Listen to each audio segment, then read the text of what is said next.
सकट चौथ का व्रत सोमवार 29 जनवरी को रखा जाएगा और इस दिन गणेश जी की विधि विधान से पूजा की जाती है और पूजा में व्रत कथा का पाठ करने का विशेष महत्व माना गया है।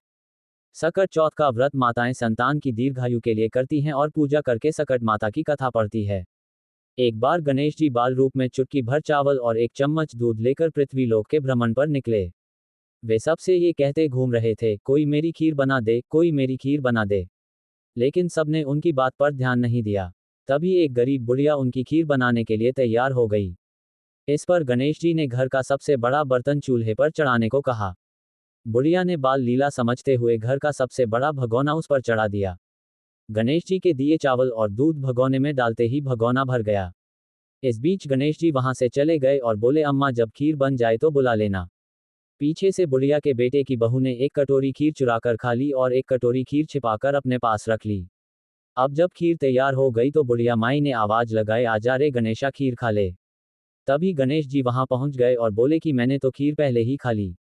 तब बुढ़िया ने पूछा कि कब खाई, तो वे बोले कि जब तेरी बहू ने खाई तभी मेरा पेट भर गया। बुढ़िया ने इस पर माफी मांगी। इसके बाद जब बुढ़िया ने बाकी बची खीर का क्या करें इस बारे में पूछा तो गणेश जी ने उसे नगर में बांटने को कहा और जो बचे उसे अपने घर की जमीन गड्ढा करके दबा दें। अगले दिन जब बुढ़िया उठी तो उसे अपनी झोपड़ी महल में बदली हुई और खीर के बर्तन सोने जवाहरातों से भरे मिले। गणेश जी की कृपा से बुढ़िया का घर धन दौलत से भर गया। हे गणेश जी, भगवान जैसे बुढ़िया को सुखी किया वैसे सबको खुश रखें।